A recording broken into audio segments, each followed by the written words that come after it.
backslide. And we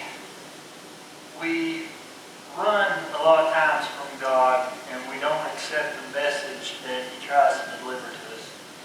And this morning, Chris came to me, and he asked me to rededicate his life to Christ. And I can't think of a better way to start my sermon out than a rededication to Jesus. Besides that. Yeah, besides that, hold on just a minute, we're tangled up here.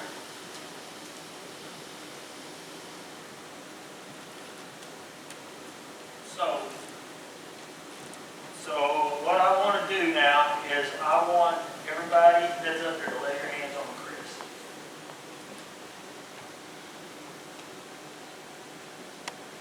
This is a moment that needs to be cherished.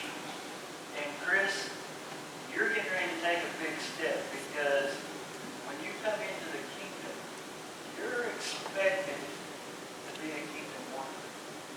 And we're expecting you to step up and do what God wants you to do. And we're going to be here to support you. That's why we're here. Okay? Now, he's already agreed with me that he wants to be part of the kingdom. And he's already agreed that he wants Jesus to lead his life. We've been talking off and on for quite a while now. And I am very, very, very proud to be able to do this today. Everybody raise your hand. Heavenly Father, we come to you today and we bring forth to you this young man, Chris Murphy.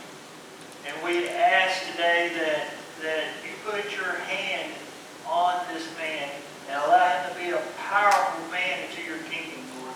We ask that you take this man and you make him to have abilities that he never knew he had. We ask that you allow the Holy Spirit to guide him in every step and allow him to conquer Satan in every direction in which is possible, Lord. This all I pray in the name of Jesus. Amen. Thank you, brother. And all God's people said, Amen. Amen.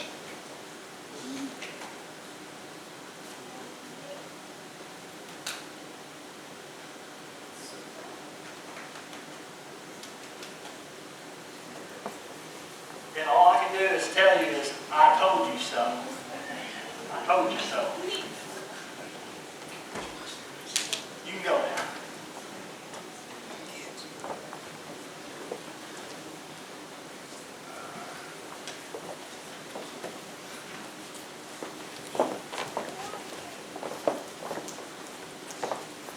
Obviously, as we can tell, I wasn't expecting that when I made the sermon.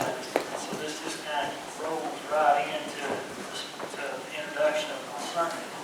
Obviously, there's new life in the church. There is, and when I'm talking about life, I'm not talking about new people. I'm talking about a new spirit inside the church. There's a life giver inside the church. And that right there is a demonstration of what God can do and what God will do.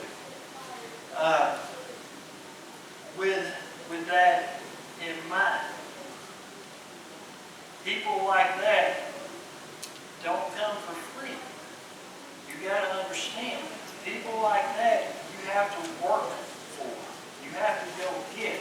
You have to be on your toes and ready to do God's work at all times.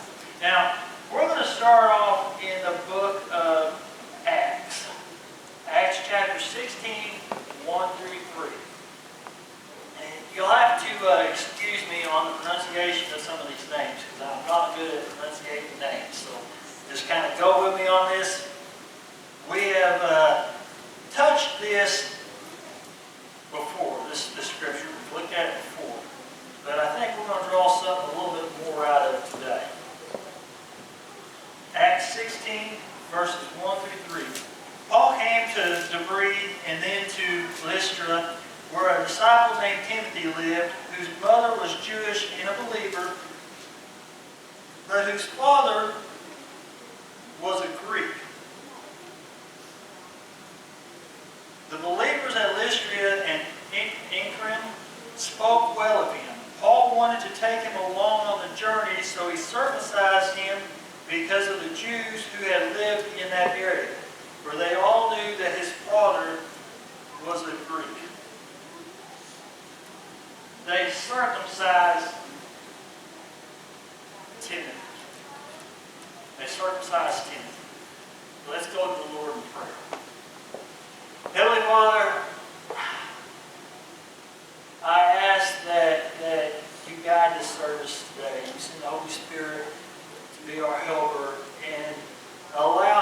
to put in our minds your words and your thoughts and your procedures, Lord. I ask that you take over this whole service. Just kind of let me be the mouthpiece, if you wish, or just take me out of it. It don't matter, Lord. As long as your will gets done, that's what we need done today. This I pray in the name of Jesus. Amen.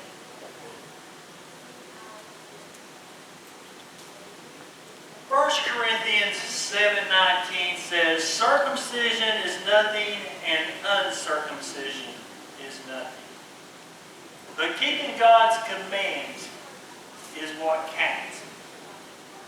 Now, for the beginner in Scripture, somebody that's just kind of passing through and reading Scripture, that would almost sound like a contradiction to what we just read. Because what we just read was that Timothy was circumcised. And yet, the same writer of the book of Acts is saying in 1 Corinthians that circumcision isn't even important. So, when you first look at this, if you're a beginner, you're going to look at this and you're going to say, 2 and 2 doesn't add up to 4 here. What's going on? What's going on? And I think as we get into this, you're going to understand this very well. If circumcision is not important, then why does Timothy got to go through it? Why? How many of us would go through circumcision, or not even circumcision, how many of us would give something up that we held tight to, and if we didn't have to? Not very many of us would be.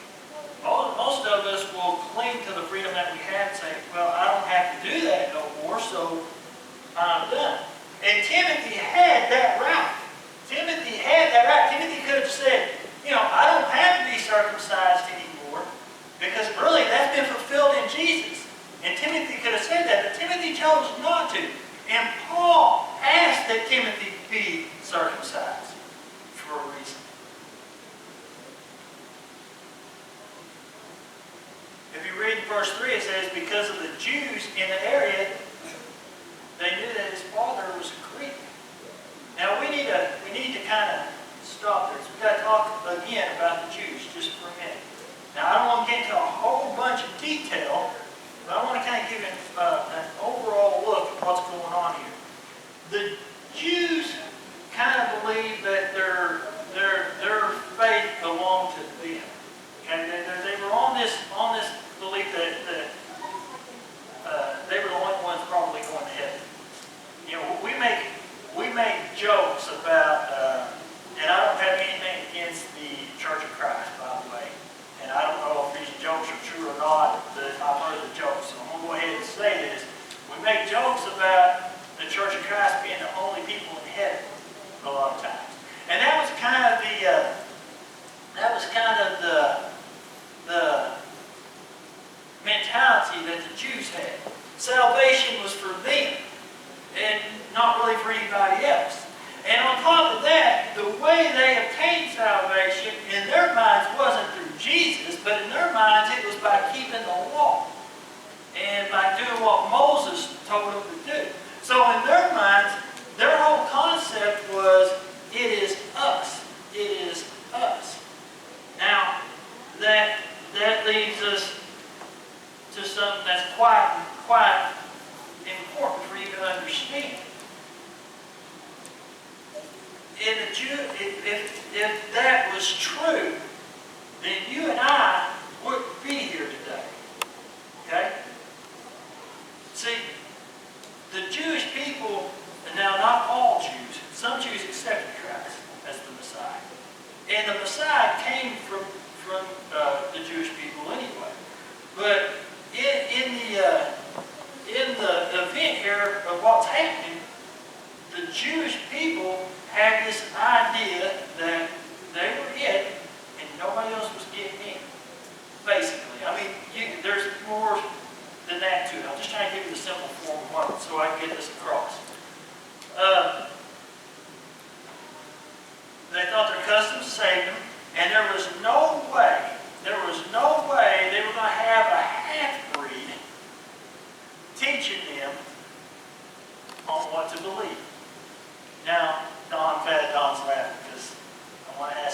I telling the truth, Don? So far. I'm telling the truth so far. Now I want you to think about what's being said here. There's no way they're going to let a half-breed teach them, especially one that doesn't follow the law and that is not circumcised. Now let's talk about Paul for just a second. Now Paul is an interesting character because he claimed to be a Pharisee of Pharisees. You know, he was taught by the best. What was his name? Saul. But what was it? Gamaliel? Is that who it was? Okay. The best of the best. Here's the point. Paul went as far as to persecute the church. Paul was a Pharisee of Pharisees. Paul was the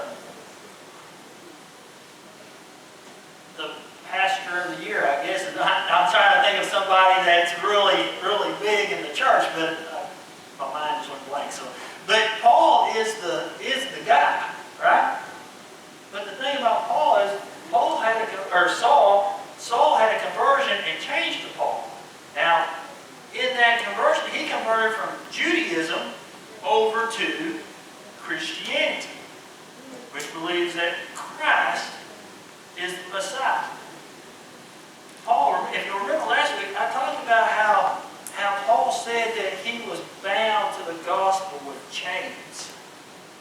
Paul had a passion after that light and after that meeting with Jesus. Paul had a passion for getting the Word of God out. Now, I want to stop and take a note here. We need to be the same way.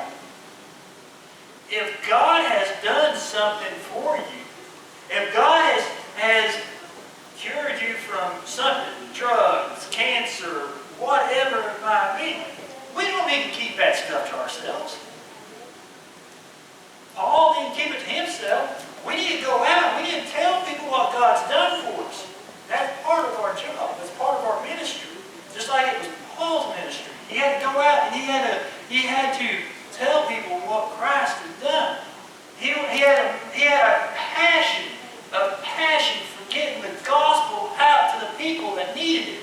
And that's the same passion that we need to have. We need to have passion for getting the gospel out to the people that need it.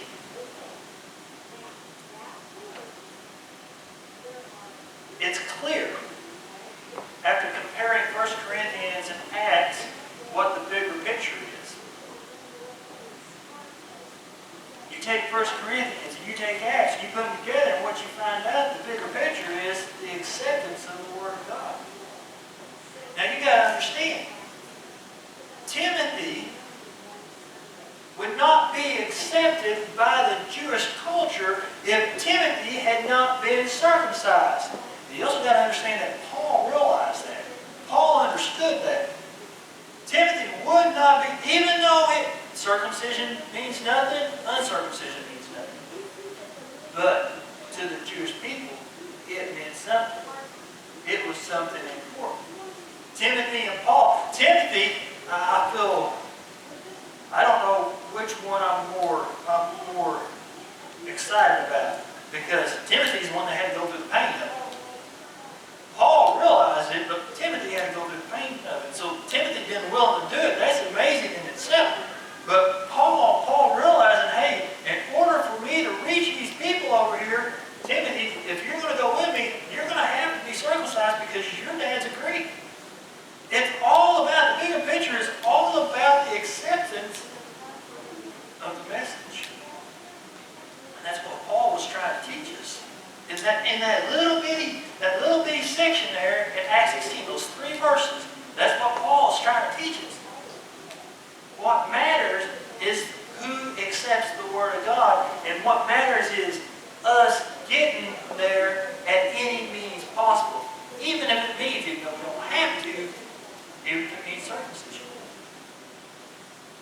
Right? Because that's what Paul was demonstrating. Paul knew that if they wasn't circumcised, then it would hinder his ministry. Now that's not the case for everywhere, okay? But that was the case for the Jewish people in that area. That was the case for Timothy.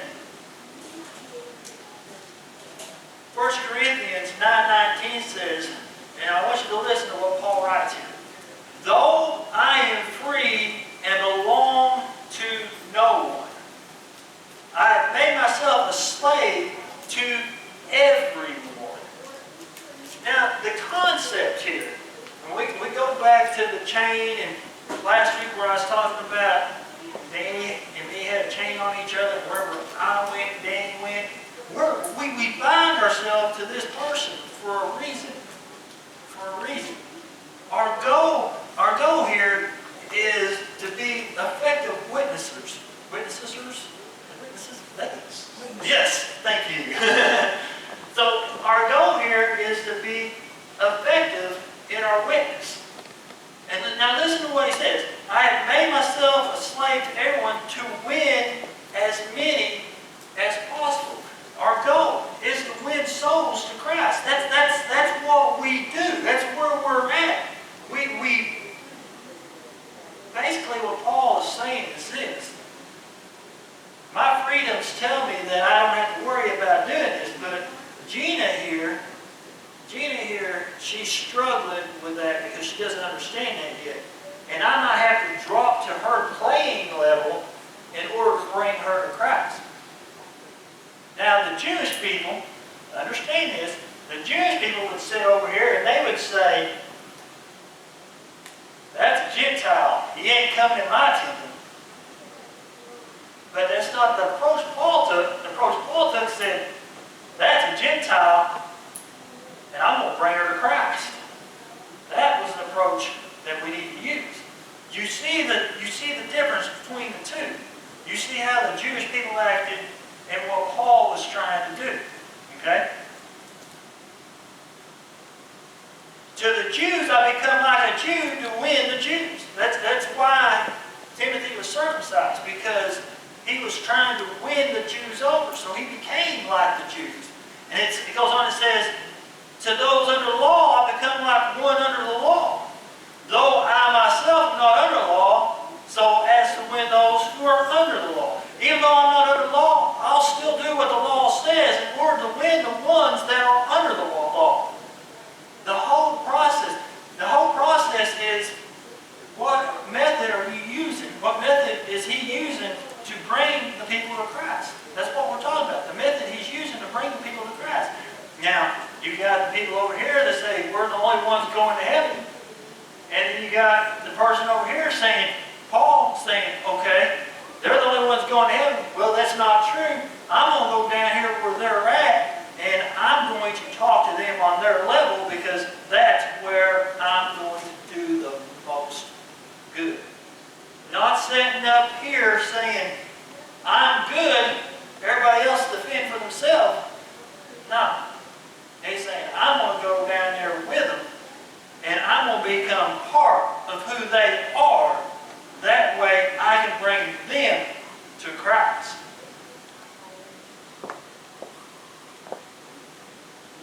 To those not having the law, I become like one not having the law. To the weak, I become the weak. To win the weak.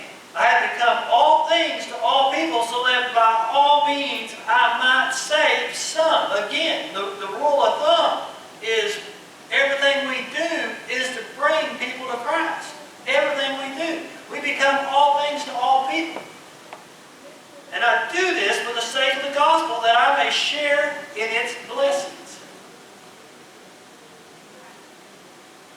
I do it for the sake of the gospel. Now this is where we take a twist in the message. Because I've got to ask a question, church. What are our methods of winning souls to Christ? What are we doing to win souls to Christ? Are the methods that we are using, are they productive methods? Or are we like the Jews? Are we hanging on to customs and traditions that have been nailed to the cross? Because Jesus has already fulfilled those things in His resurrection. Or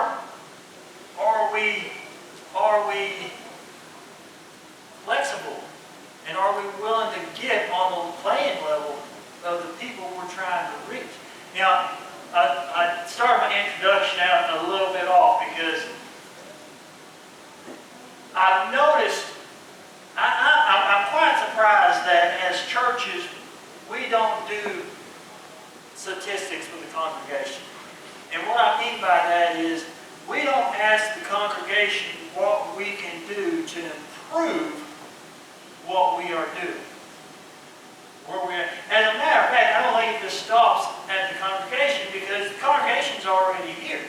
But when you get out into the community, what is it going to take to go into the community and find out what will make them come to church?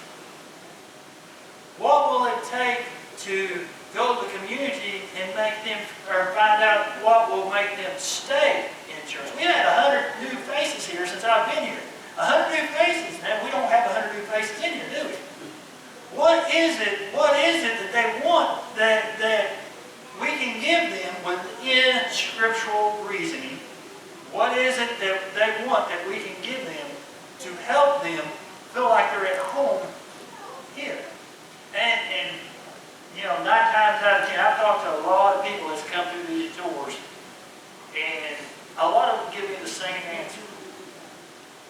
If I was to do a statistic on what the #1 answer is to why people won't stay at the First Christian Church, the answer, I'm not going to give you, because I don't want to hurt anybody's feelings. But the truth is, everybody that I've talked to has said the same thing. Everybody I've talked to has said the same thing. And it's nothing against any of the members. It's nothing like that. But it's the fact that we won't reach out of our comfort zone. Or let me say it like this. We won't let go of things that have proven to be ineffective over the years. We keep trying to force things that people don't want and don't see. That's I'm going to leave it at that. Because the truth is, if you can't communicate with your community and with the people in your church, and you don't have something there for them, your church is always going to be right here. Just who we got. That's it. It's not going to grow. You know, and there's a number of ways to work on as far as changing things to suit people without changing the message and without changing what God is trying to accomplish. And you don't necessarily have to give up what you have. Sometimes you just have to add, like what we did today with music. Sometimes you just have to add to what you have. But if you don't get on the same level, if you don't offer what it is they're wanting or they need, they'll never be here. They'll go to somebody that does offer. I mean, I know that's cold, but that's the cold hard facts. If you're not giving them what they want, they're not going to stay. I don't care who they are. And a lot of times we got to get over our pride of who we are, and we need to look down. We need to say, okay, the community needs this, and this is what we're going to have to supply in order to get the community to back us in what we do. Okay? Very, very important. Unless we are on the same page, unless we get to the level of the people that we're trying to save, we'll never reach the people we're trying to save. Never.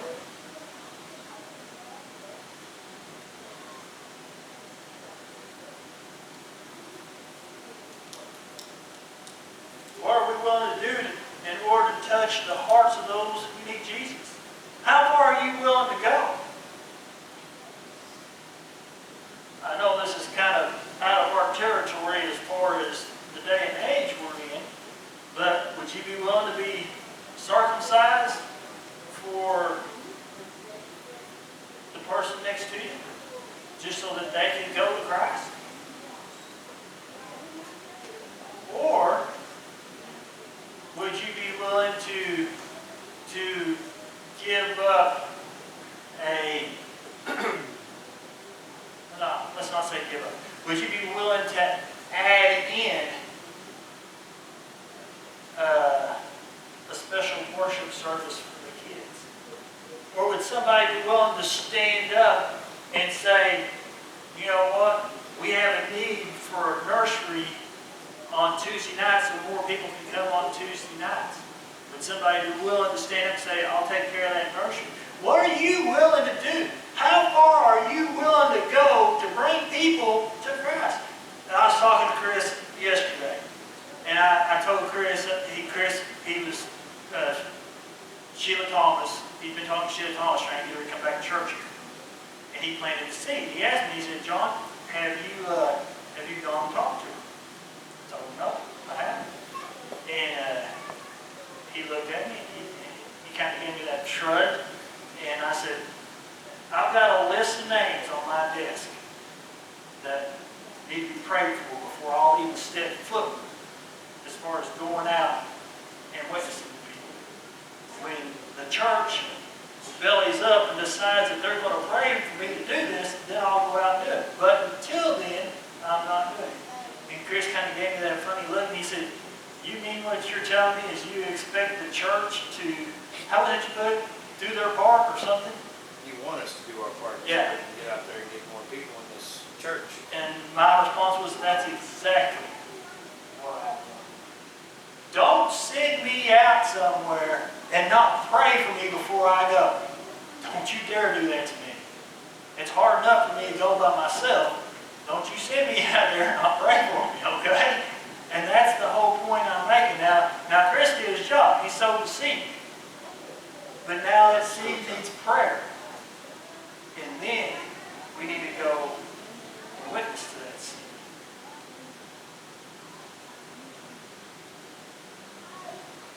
How far are you willing to go? Paul clearly knew what it would take in order for the Jews to accept the message from Timothy. Do we know and understand our environment and culture we are dealing with? I've only got two more things to go through. This isn't going to take very long. But we've got to look at this. Paul knew what the culture needed. He knew what it was going to take for them to accept the message. Can you honestly look at me and tell me that you can go downtown and tell me what they need in order to accept the message? Can you do that? No. Because we don't study our environment like Paul did. If we're going to do it, we need to be prayed up, and we need to take it serious, and we need to do statistics and find out what it is everybody's looking for. And the way you do that is you just start asking. A lot of times you don't even have to ask, because you'd be surprised how many people come to me and say, well, you know, if this and this and this was different, it'd be a whole lot nicer. And so on and so forth. The idea is when you meet their needs, then they'll come. They will come. And they'll stay. Now, notice I said their needs, not their wants. You got to meet the needs. You can meet the ones every once in a while, don't get me wrong, but you want to meet their needs. Like the nursery. That's a need. It needs to be taken care of for Tuesday night. It's a need. Whatever other needs there might be. The idea is, though, we've got to meet those needs. We've got to. If you want youth, and you want youth to stay, you're going to have to get music that the youth understands and that the youth can deal with. I mean, it's just common sense. Because they're not like me and you. They probably weren't raised on the music that we listen to. So if you want the youth to stay, you're going to have to kind of adjust things to fit to them a little bit to draw them in. Yeah. Does that make sense? You guys understand what I'm saying? I mean, don't get me wrong. I'm not bashing anybody or anything like that. I'm just trying to move you a step further than where you are now. I'm trying to help you out. I'm not trying to hurt you. I'm trying to help you out and move you forward.